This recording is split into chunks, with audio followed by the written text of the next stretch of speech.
Peggy 7.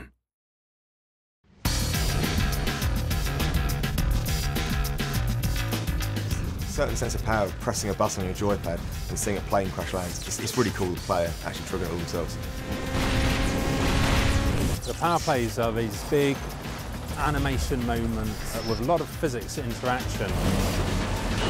The way the player gets to remotely trigger these power plays is by overtaking other cars, drifting, jumping, all kinds of stuff like that. It earns you power, and when you've earned enough power, you can trigger them remotely. It's a way for you to control the track, create shortcuts and take out your opponents.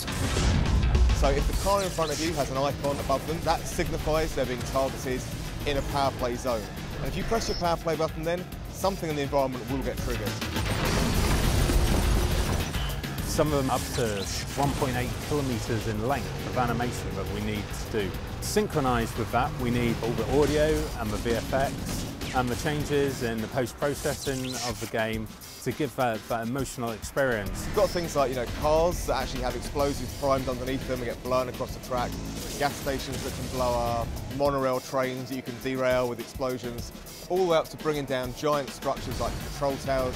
The whole screen can become absolutely full of explosions and smoke and dust and wreckage. As the player drives up to the power play, you kind of want that player to kind of flinch, getting that emotion from the screen. So we spend a lot of time and effort choreographing the power plays and all the effects. The environments are really rigged to blow. It's not just one big explosion, there's lots of little things. The guys are really working on a system where if you actually slowed the game down, you'd kind of see a story of all the effects.